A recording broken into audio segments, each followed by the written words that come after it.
BHU में PhD और BHU में assistant professor, this is like a dream, because in order to get like admission in BHU at any stage, like for the masters, for masters dissertation, or for the PhD, इतना बड़ा challenge होता है, like how to approach supervisors, how to get the application, how to know the process. It's very difficult.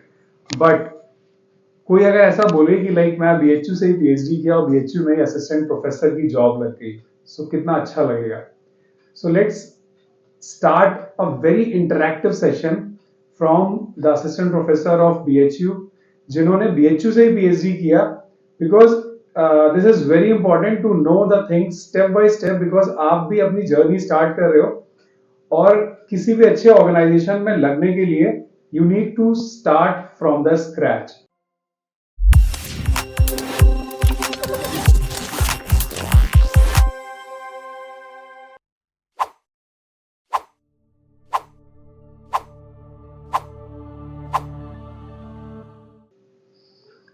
So, hello students, all of you.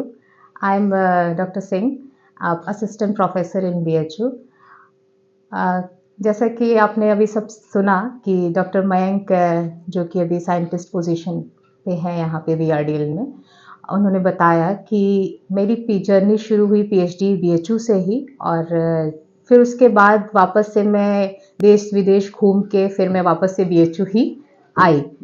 और इसी जन्मभूमि पे मैं यहीं पे सारा कुछ मैंने अपना पीएचडी का शोध किया, रिसर्च किया, और उसके बाद मैं वापस से इसी जन्मभूमि को, इसी जगह को सर्व करने के लिए वापस आई. ये मेरे लिए एक बहुत बड़ा blessing है, और that's great. This is seriously very amazing. So first of all, thank you so much again, Dr. Singh, for joining us and just sharing your like valuable thoughts जो अभी हमारे होने वाले हैं. तो मैं सबसे पहले ये जानना चाहूंगा how you have started your journey in BHU, किस तरीके से एंटर किया और क्या चैलेंज था फर्स्ट एंट्री पे, बिकॉज नोबडी नोज कि आप मास्टर्स में आए, पीएचडी में आए, क्या किया.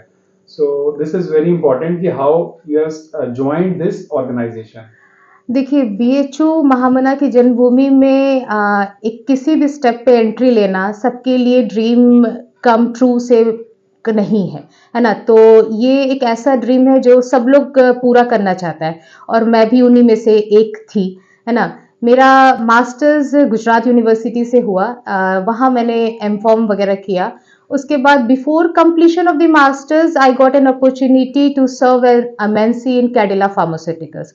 वहाँ पे मुझे बहुत एक अच्छी अपॉर्चुनिटी मिली and I got placed there before the submission of the masters degree.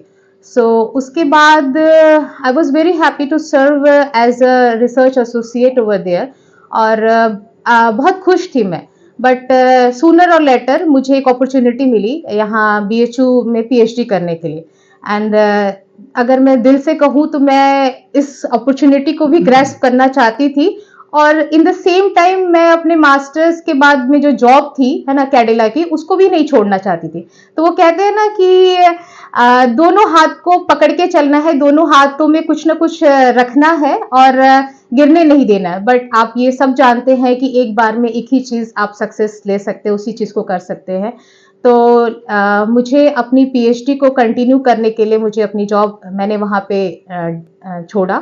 उसके बाद में मैंने अपनी पीएचडी को सक्सेसफुल एंट्री मैंने ली, और उसके बाद अच्छा, थोड़ा सा आपको इंटरप्ट करना चाहूंगा. हाँ, बोलिए. लाइक अगर मास्टर्स के बाद एज यू मेंशन कि like you have joined a company Cadila, this is a very good company.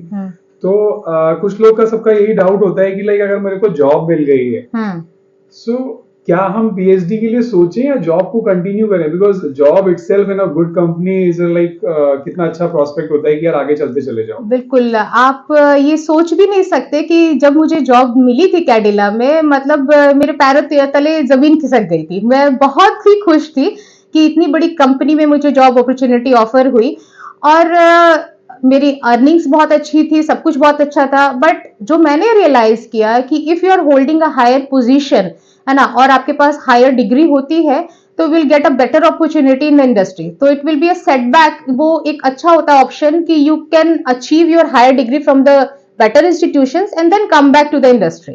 So that is the thing, that thing, है ना, हिट्स मी.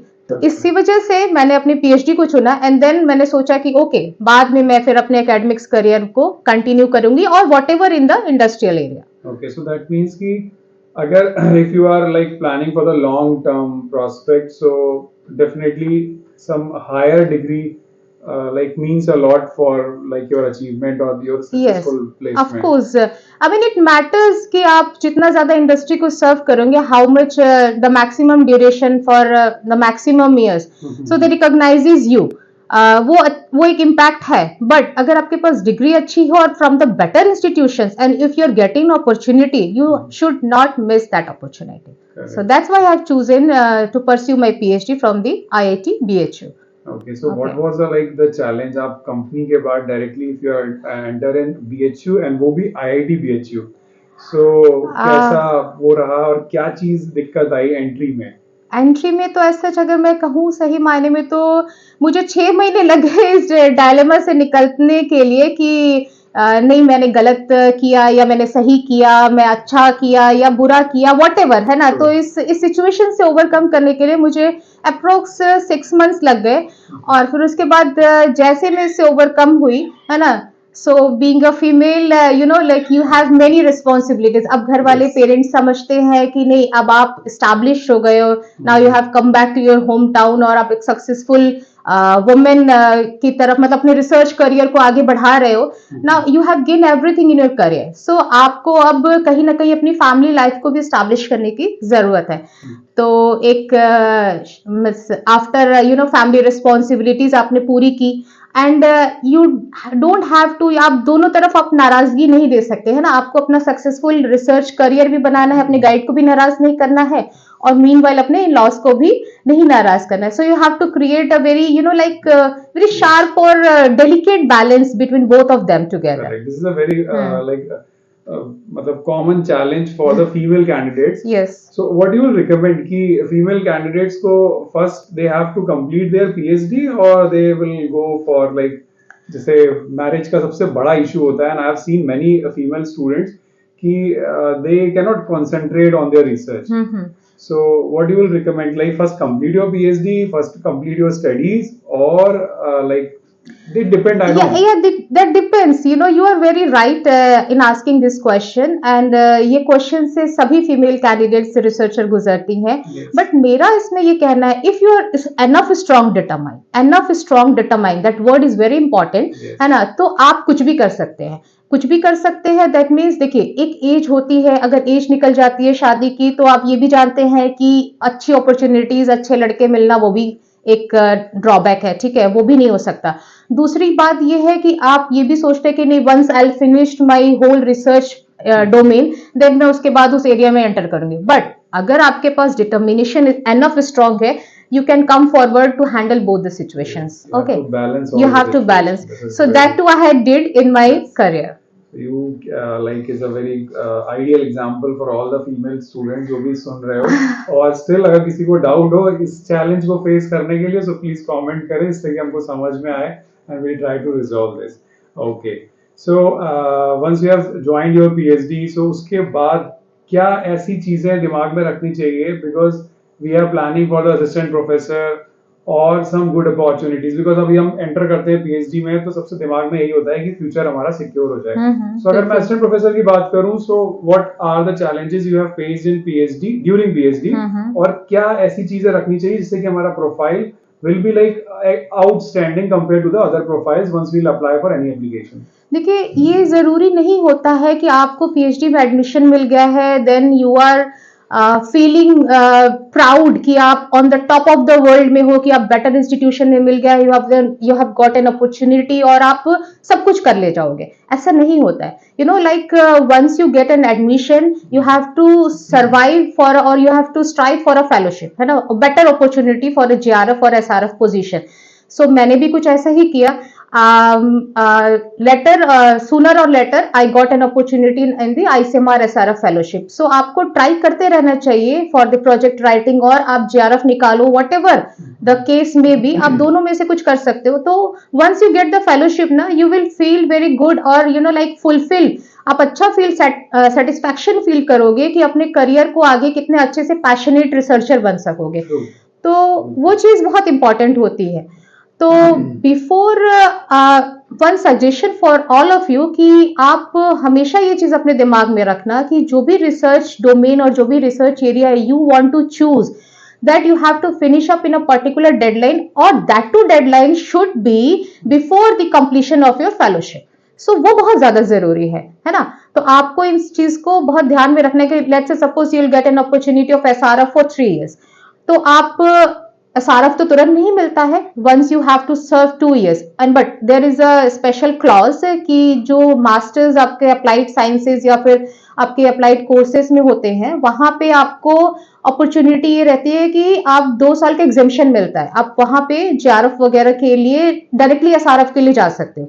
और अगर ऐसा नहीं है, you came from the basic science, you can go for the JRF position, तो आप उसको क्वालिफाई कर सकते हो। तो you have a like 5 years locking period of PhD. तो आप कोशिश हमेशा यही करना कि before the completion of the fellowship आप Okay. उसको अचीव कर सको। One question actually Right. like related to this. लोगों को डाउट होता है कि like if they are not getting any good institution, let's say Central University or some autonomous institute or like big DST, DBT or ICMR institute, if they are not getting these types of institutions, then they are all waste. They cannot do anything. They are like the PhD is all waste. Is it, और क्या ऐसा है कि हम किसी छोटी institution और state university से करने के बाद भी हम असिस्टेंट प्रोफेसर या बड़ी बड़ी पोजीशंस के लिए एलिजिबल होते हैं? देखिए ऐसा नहीं है, और ये एक मिथ है ना। इसको कहना गलत होगा कि हम छोटी जगह से अगर हमने यहाँ पे पीएचडी कर ली तो हम आगे मतलब अच्छा एक अपना करियर नहीं बना सकते। आप बिल्कुल बना सकते हो, है ना। आपका जो वर्क प्रोफाइल है और आपको लोग रिकॉग्नाइज कैसे करें, तो मेन थिंग आपका जो रिसर्च डोमेन है एंड दैट टू आपका जो क्वालिटी पब्लिकेशन है that comes from your PhD area, वो मैटर करता है। एंड दैट टू वो सोसाइटल इम्पैक्ट का होना चाहिए, बिकॉज यू नो लाइक आज के डेट में जितनी भी आपके day to day like diabetes हो गया या फिर अल्जाइमर्स हो गया या फिर आपका जो भी माइक्रोबियल से रिलेटेड आपके जो सारे डिजीजेस वगैरह हो गए, बहुत ज्यादा कोविड देख रहे हो आप, है ना। वायरल लोड इतना ज्यादा हो गया, तो ये सारी चीजों पे अगर आप हॉट एरियाज पे काम करते हो and you have your name and fame in that particular research domain, so you will be recognise sooner और लेटर। तो ये ज्यादा जरूरी है। बट एक चीज और मैं ये कहना चाहूंगी, you should have a global expertise, है ना। आप इसके बारे में जरूर सोचना कभी with in your PhD duration, अगर आप पीएचडी में मौका मिले for a short term fellowship, है ना, अब्रॉड में जाने का, कि आप 6 महीने बाहर जाके कुछ काम कर रहे हैं, या अगर ऐसा नहीं मौका मिलता है आपको तो आप आफ्टर पीएचडी पोस्ट डॉक के लिए भी सोच सकते हो, प्लान कर सकते हो, because once you will get the global expertise ना, exposure, that will be much benefited for your career. Okay, so actually everyone wants to know कि आपने जब पीएचडी खत्म किया, so what was your next step? Because सबके दिमाग में होता है ना कि जब हम पीएचडी के लास्ट स्टेज में होते हैं तो बहुत सारा दिमाग में सब घूमता रहता है कि अब हम क्या करें। So what was in your mind, because your journey is very important to discuss like right now. So what was your thought at the end of year, once you are facing the like the pre-PhD or thesis submission? तो क्या था दिमाग में? देखिए जिस दिन मैंने अपना प्री पीएचडी दिया, उस दिन देने के बाद सुकून तो बहुत मिला, है ना। बहुत ही खुशी हुई कि अब मेरा पीएचडी का काम एक वाइंड अप हो गया, समेट आ गया। वो खुशी इतनी बड़ी होती है कि फिर उसके आगे कुछ दिखता नहीं। बट धीरे से पीछे से कहीं ना कहीं एक मन में आवाज आई कि अब आगे क्या, व्हाट नेक्स्ट। तो मेजर क्वेश्चन, है ना, और सभी के दिमाग में आता है कि अरे अब मैं क्या करूंगी, कुछ जॉब मिलेगी कि नहीं मिलेगी, या फिर मैं ऐसे ही घूमती रहूंगी या घूमता रहूंगा, है ना, क्या करूंगी। तो वो आपका एक फेज होता है, ठीक है, और अंदर से आवाज खटखट होती है आप ही के अंदर से, आपको सुनना पड़ता है उस चीज को, और मैंने भी सुना, है ना। तो आपके 6 महीने का ड्यूरेशन होता है और आप कस के इतनी मेहनत जी जान लगा देते हो कि आप कहीं ना कहीं उस जॉब के लिए कोशिश करते हैं। एंड एज आई सेड कि मैं एक बहुत रिसर्च ओरिएंटेड बंदी हूँ, मतलब कैंडिडेट हूँ, तो मेरा ये जो ड्रीम था कि मुझे अपने रिसर्च का जो पैशन है उसको कंटिन्यू करना था। So for that I opted for the post of position abroad. और मुझे ये पता था कि कहीं ना कहीं अगर मैं एक बाहर ग्लोबल एक्सपोजर लेती हूँ world wide, so that too counts, or you know like bread tossed dipped in sugar and that will be more relishing for you, you know, तो आप उसको एक बहुत अच्छे तरीके से एंजॉय कर सकते हो once you have overloaded with the exposure of outside the world. तो वो बहुत ज्यादा जरूरी है। तो I went for that path, मैंने इसीलिए उस चीज को चुना and I was very happy to go for the post doc and I continued my post doc for more than 3 years. So Which that country? Israel. Israel. Okay. Israel. So the research was very, you know, like from basic to allied. So it was very much broad horizons over there. So many things I have learned, multiple aspects which I have never did in my PhD. I carried multi facets of my research over there. So बहुत ज्यादा जरूरी है कि आप अगर कोई काम यहाँ पे सीख रहे हो एक बेसिक फंडामेंटल अपने पीएचडी में, और उसका मल्टीपल एस्पेक्ट क्या हो सकता है अप्लाइड साइंसेस में या अप्लाइड हेल्थ साइंसेस में, वो जानना बहुत ज्यादा जरूरी होता है कि वो कैसे मैकेनिस्टिकली आप उसको कैसे प्रूव कर सकते हैं। आई मीन ये आप यहाँ भी कर सकते हो इंडिया में, बट द बेटर जो मेटिकुलसली दे आर वर्किंग ना, the fine things they are working on strain engineering और वॉट एवर, तो ये सारी चीजें और एक्सपोजर और hand to hand exposure with the foreigners और देयर इंटेलेक्ट माइंड्स और collaborative research is very important. So there you got an opportunity कि आपको वहां पे ऐसी चीजें सीखने को मिलेंगी जो आपका करियर को कहीं ना कहीं एक हाई लेवल पे ले जाएगा। तो ये बहुत ज्यादा जरूरी है। ओके, इनके मतलब क्या चैलेंजेस रहेंगे पोस्ट डॉक के लिए, बिकॉज नाउ डेज पीएचडी इतने ज्यादा हो चुके हैं एंड पोस्ट डॉक एक्सेप्ट करना, is it like feasible? Because सबका ये रहता है कि पीएचडी खत्म हो गई, now we will start the job, because masters के बाद भी जॉब थी, फिर बंद कर दी बिकॉज ऑफ पीएचडी, अगेन अब पीएचडी की, then we for the post doc. ये जर्नी नेवर एंडिंग लग रहा है मेरे को। तो अब अगर पोस्ट डॉक नहीं मिलता है, so should we apply for the job और फिर हम कुछ करना start? Yes of course, I mean you don't have to wait too long for the post doc, है ना, आप ट्राई करते रहो। और इट्स नॉट इजी कि आपने अप्लाई किया और 2-4 एप्लीकेशंस में मिल गए, you have to apply a lot for that thing, है ना, you have to write at least 300 to 500 applications. I am repeating this, 300 to maximum 500 applications for one single postdoc opportunity.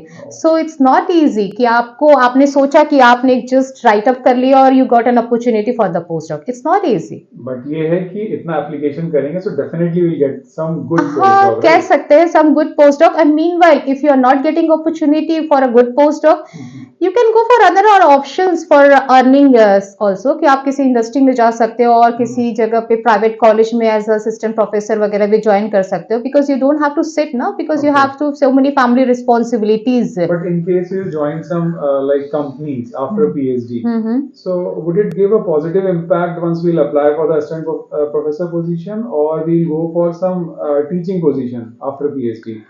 जितने भी हमारे मेंबर्स हैं, all are very much interested to go only for the assistant professor. I don't know why. Because मुझे लगता है कि they have qualified the JRF और उनके दिमाग में सिर्फ इतना है कि like I just want to become an assistant professor. No, so this is the scenario in most of the students, and I like seriously want to discuss in detail कि जब face to face बात होना तो उन लोग के दिमाग से थोड़ा wash out करें कि there are lot of opportunities all over the there, but उनको अभी ये चीज नहीं पता है।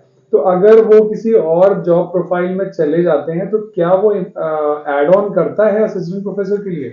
देखिए, अगर हम एक सिंपल लाइन में अगर हम कहें कि असिस्टेंट प्रोफेसर अगर आपको अपने करियर में बनना है ना, या फिर कोई एकेडमिक्स ज्वाइन करना है गवर्नमेंट ऑर्गेनाइजेशन, तो I must suggest you should go for an higher research degree from abroad.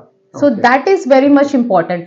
Don't go for the industrial area. Okay, वो आपको एक अच्छा एस्पेक्ट तो देगा, आपको अर्निंग्स देगी, है ना, आपका प्रोफाइल अपग्रेड करेगा, बट आपका रिसर्च डोमेन नहीं बढ़ाएगा. ठीक है, रिसर्च डोमेन के हॉरिजन्स को एक्सपैंड करने के लिए you have to learn multifacets things.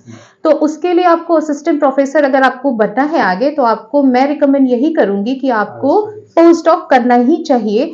और now day scenario is very changing ना. आज से 1 डिकेड पहले थिंग्स हैव बीन दैट कि आप पीएचडी कर लो या पीएचडी नहीं भी करो, मास्टर्स के बाद you got an opportunity. I know many of my seniors and colleagues also कि उन्हें मतलब just masters के, not colleagues कहना गलत है because पोस्ट डॉक तो मैंने भी किया है. मेरे जितने भी सीनियर्स थे उन्होंने मास्टर्स के बाद ही उन्हें जॉब मिल गई, वो भी गवर्नमेंट ऑर्गेनाइजेशन में एज असिस्टेंट प्रोफेसर. बट आज की डेट में because of the very competitive nature, तो हम इसको कह सकते हैं कि आप पीएचडी के बाद एटलीस्ट मिनिमम 3 years का पोस्ट डॉक एक्सपीरियंस होना चाहिए. Correct. इट डजंट मीन कि आपने नेट क्वालिफाई कर लिया है that you have a tag कि आप एलिजिबल हो ही, है ना. एलिजिबल तो हो but you are not being selected for that position. Yes. So that is the very most important criteria for this. Okay. Another criteria जो भी दिखता है सब जगह जब अप्लाई करते हैं इज द API. तो व्हाट लाइक कितना मैटर करेगा PhD करने के बाद सपोज हम पोस्ट डॉक भी कर लेते हैं तो क्या चीजें हमारी API बढ़ाएंगी जो हमको PhD से ही ध्यान में रखना चाहिए. कुछ ऐसे पॉइंट्स आप बताइए because most of the students are going to take admission और कुछ लोग अभी कर भी रहे हैं. तो अभी से हम ऐसा क्या करें टिल पोस्ट डॉक कि हमारा स्क्रीनिंग हो जाए और हमारा API भी बहुत अच्छा बने. देखिए, अपने आप को स्टैब्लिश करना और अपने आप को एक सक्सेसफुल बनाने के लिए बहुत सारी मेहनत आपको बहुत शुरुआत से ही करनी पड़ती है. ये आप सभी जानते हैं. अगर आप ऐसा सोचते हैं कि आप सिर्फ अपने PhD करियर के दौरान ही अपने आप को एक अच्छी उड़ान पे ले जा सकेंगे, ऐसा सोचना गलत है. तो इसलिए आपको अपने मास्टर्स लेवल से, मैं UG की बात नहीं कर रही हूँ because everything counts from the masters level. तो अपने मास्टर्स लेवल से ही उतनी मेहनत करना शुरू करिए जिससे कि आपको वो लेवल आपको अचीव हो सके. तो PhD के दौरान जैसे मेरे पास भी कई PhD स्कॉलर्स हैं मेरे अंडर में काम कर रहे हैं, तो मैं उनको शुरू से यही मेंटर करती हूँ कि बेटा देखो, तुम्हारे पास सिर्फ 4 से 5 साल का समय है और इसी 5 सालों में तुम्हें अपने आप को इतना फ्लरिश करना है कि कल को तुम कहीं जाओ किसी जॉब के लिए तो that counts matter, that matters ना, तो वो काउंट करना चाहिए. तो डे वन से आपको इतनी मेहनत करनी चाहिए, अपने रिसर्च को, अपने प्रोसेस को इतना स्ट्रीमलाइन करना चाहिए that you will get a maximum publication from your PhD work. So आज के डेट में जो API का स्कोरिंग है आप सभी जानते हो कि at least 2 points for each publication and there is a maximum 10 points for your PhD, for your publications, for an API ना. तो मैं ये रिकमेंड करूंगी कि बीइंग लाइक फर्स्ट ऑथर, आप एक फर्स्ट ऑथर के as a first author you have to publish at least 5 papers, research and review, and that counts for your API, in your API during PhD. during PhD. Okay, that's good.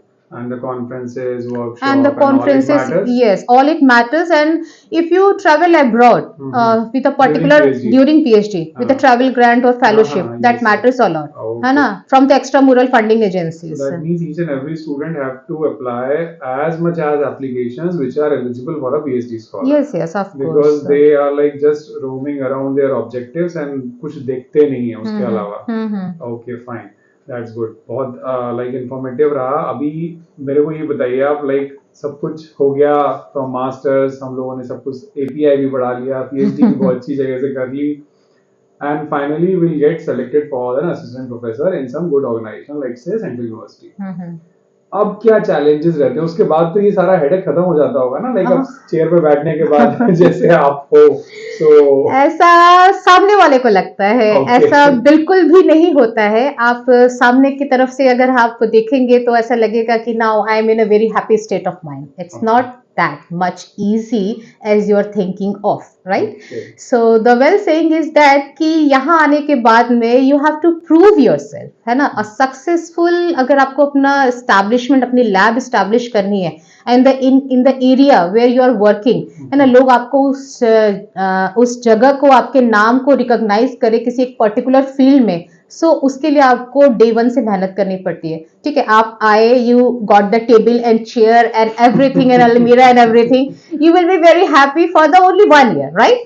But what next after? ठीक है, आपको lab establish करनी है, आपको students लेने हैं और अपना आपको प्रोफाइल अपग्रेड करना है, आपको अपना नाम बनाना है अपने पर्टिकुलर डोमेन में. So lab establishment it is a really you know like a pressure on your head कि आपको इतनी मेहनत करनी है that you have to find the extramural fundings. BHU तो देता है but that is not sufficient to run a lab. ठीक है, इसलिए आपको प्रोजेक्ट्स लाने हैं, फंडिंग्स लानी है, अपने लैब को वेल फंक्शनल बनाना है, एस्टैब्लिश कराना है. जैसा कि मेरा प्रोफाइल रहा है और है भी कि मेरा मल्टी डिसिप्लिनरी एस्पेक्ट, इंटरडिसिप्लिनरी पे मैं काम करती हूँ. तो ड्रग डिजाइन एंड डेवलपमेंट पे है मेरा. ठीक है, synthesis of novel small molecule inhibitors as antimicrobials and anti-cancer, as well as to study its delivery mechanism, novel drug avenues. तो allied branch. तो with the help of nanotechnology I have to prove like how the drug is delivered to a particular site और वो किस तरह से जा रही है, and in the mechanistic point of view I have to prove this with the molecular techniques. तो ये सारा जो core और allied चीजों की जो functionalities है उसको मिक्स करके काम करना, it's not an easy job, it's not an easy job, and for that you need a heavy funding ना. तो आपको अपने आप को प्रूवन करने के लिए एक हाई इम्पैक्ट जर्नल्स में पब्लिकेशंस करने होते हैं, प्रोजेक्ट्स लाने पड़ते हैं, और there are so many things. ठीक है, तो सक्सेसफुल बनने के लिए बन तो गए, बट उसको सरवाइव करने के लिए और थ्रू आउट द करियर उसको मेंटेन करने के लिए you have to set your goals for each and every year. That's good. Okay. So this is seriously amazing because thank you so much because I have seen your journey. जितना भी आपने बोला, this is completely true. वहां तक करने के लिए और फिर इस स्टेज पे, इस चेयर पे आने के लिए, दिस इज लाइक, और यहाँ से सरवाइव करने के लिए, because there are lot of challenges. और जो चीजें आप कर रहे हो, इट्स नॉट लाइक दैट कि बस नेट निकाला, JRF निकाला, PhD में एडमिशन लिया, you will get the position. So thank you so much, Dr. Singh, for your such a like आपकी जर्नी बहुत ही अमेजिंग रही थी. मैंने भी देखा था because I was a small part of that. So yes, of course, you not the small part. Like I met you in my PhD career, so it was a wonderful experience with you, Dr. Mayank. So we are also like in collaboration. We are collaborators lifelong. Yes, so of we are course. doing a research from the last, I guess, like 2012. Yes, from 12. From 2012 onwards. So 10 years back. 10 years back. So we Right. have a good collaborations. So thank you so much for sharing. अगर आपको ऐसा लगता है कि assistant professor BHU से PhD और BHU में assistant professor, तो जितनी भी चीजें बताई हैं जस्ट नोट डाउन कर लेना और ऐसे ही स्टार्ट करना. और इससे रिलेटेड या इसके अलावा कुछ भी डाउट होगा, so you just comment so that we will try to resolve all your doubts so that your journey will be like made easy. Okay. Thank you so much.